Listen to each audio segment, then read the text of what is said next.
Governor, thanks for being here this morning.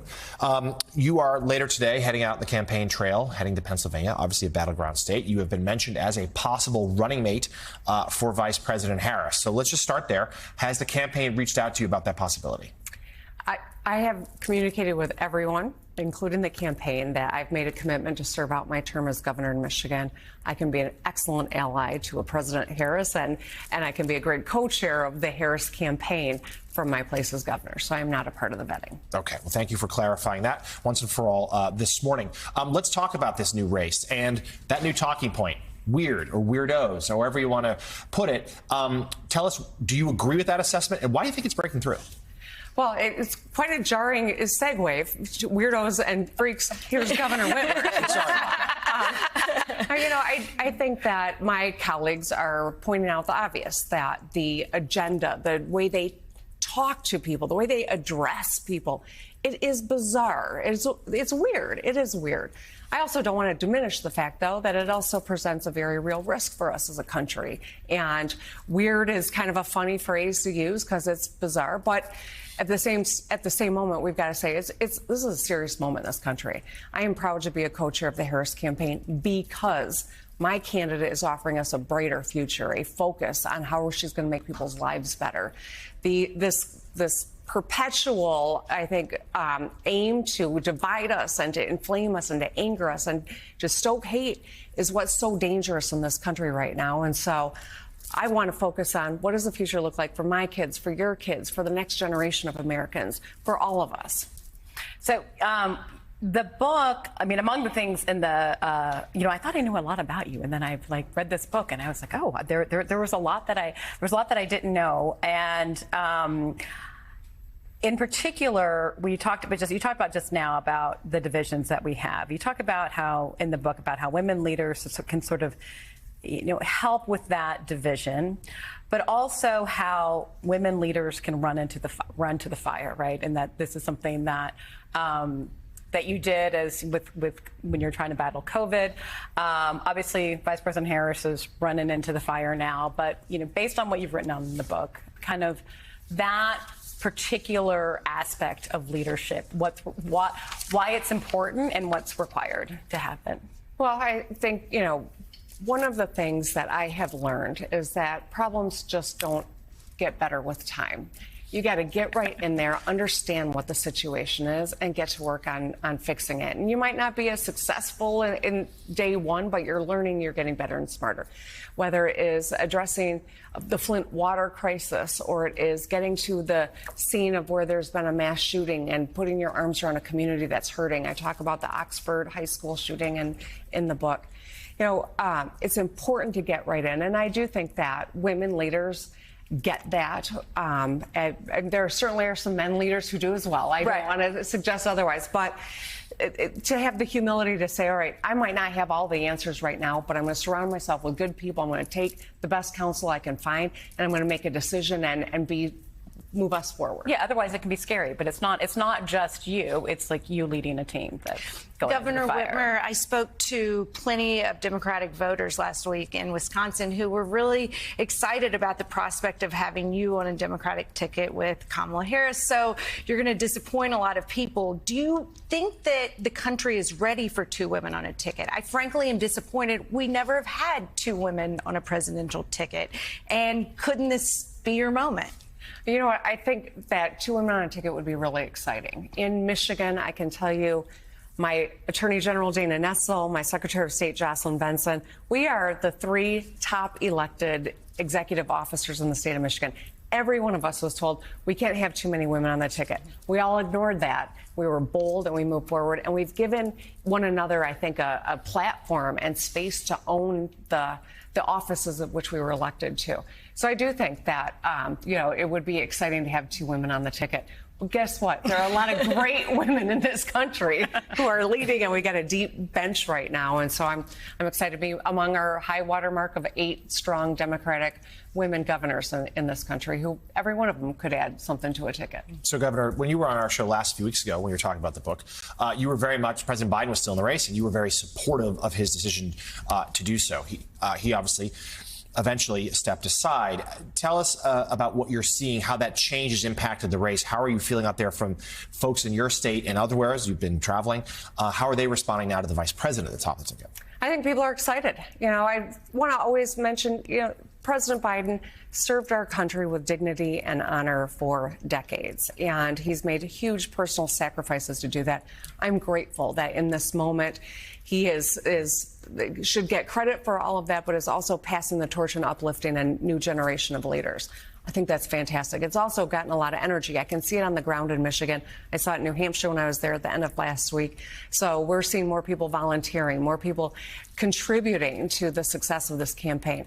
It is still going to be a close race. Yep. And coming from the state of Michigan, where polls are showing it's a neck and neck race, we've got important work yet to do. But I do think that she's going to inspire a lot of people to get activated who maybe were not yet. Yeah, you're right. Polls over the weekend show a complete dead heat in your state. So you write in your book a lot about how you became a target of Donald Trump's. He was very critical of you, called you by name, called you names, and his rhetoric also inspired threats against you.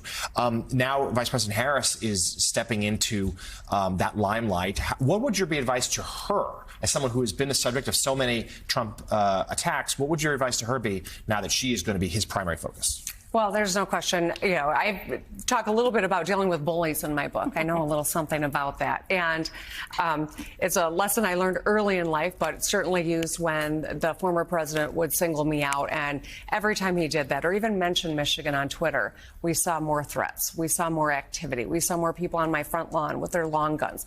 I talk about that. But one of the things that I also know is that when you get called that woman from Michigan, and you wear it on a T-shirt and you laugh, you actually take the weapon away from the bully and you use it as your shield. And to this day, people show up at events with that woman from Michigan T-shirts. It is a joyful thing, and we have built community around it. So every one of us deals with bullies on occasion. I think that our vice president has dealt with a lot of unfair stuff that's come her way. She's done it with class and humor and strength, and that's exactly what I think you need to do when you're dealing with someone like that.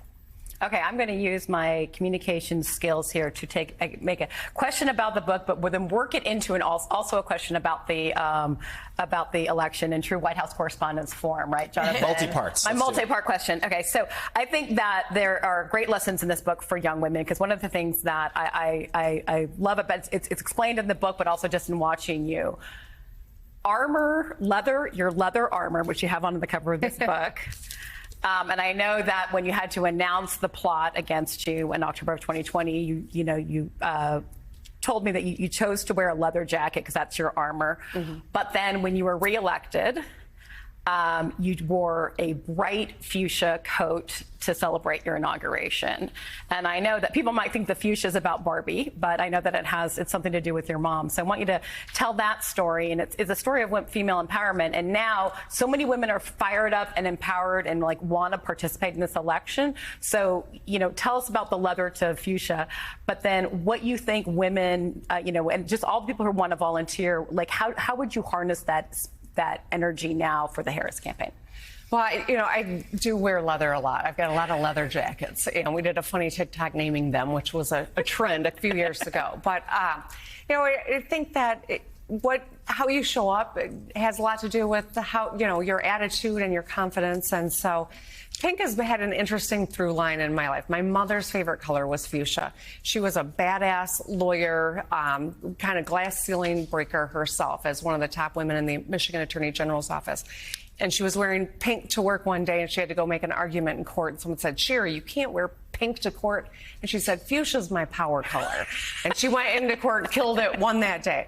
I wrote this book. I've dedicated it to my daughters. They're 22 and 20, Sherry and Sydney. And the greatest compliment that I've gotten about this book was a woman roughly my age said she loved it, but then she bought it for all the young people in her family because she thought it was practical, easy, short, quick to read, but also humorous and gave some life lessons that might help anybody. But also maybe we can get young people to get into this election. Running away from it and burying your head in the sand is an understandable instinct, right? This is heavy and hard. But I find showing up engaging, pulling others into the conversation gives me positivity and energy. And I think that's what I'm trying to do with True Gretch, but it's also what I'm trying to do every single day as governor and as a surrogate for the campaign. You have a very positive message, and you were talking about unity and how Vice President Harris has stressed unity, which is almost turning on the head what Donald Trump promised to do at the RNC, and then now she is taking over that mantle. How can we actually unify the country in this era of extreme polarization, which you know better than anyone serving as governor of Michigan?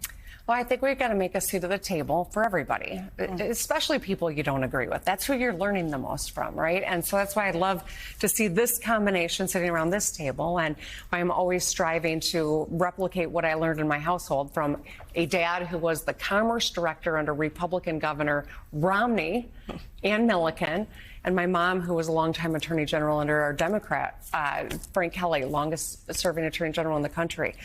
We are better when we are having robust debates that don't get personal, but are based on the facts.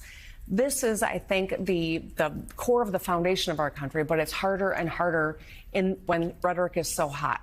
I'm glad that Speaker Mike Johnson now says, let's turn down the heat on political rhetoric. I've been calling for that for 3 years. He needs to use that same philosophy and hold people in his own party accountable. As I mentioned moments ago, every time that the former president comes to Michigan or even talks about Michigan, I get more threats. It's not okay to only say, let's bring down the heat when they're against yourself. We need to hold one another accountable. And that means Republicans holding Republicans accountable and Democrats holding Democrats accountable, too. So, Governor, lastly, today, the 6-week abortion ban in the state of Iowa goes into effect. Want to get your reaction to that and how you feel like the issue of abortion rights will shape the campaign to come. Well, we know that a right that we thought was codified for 50 years, that 3 Trump appointees said to Congress is the settled law of the land and then went and did an about-face on the court, is still a big question for all of us.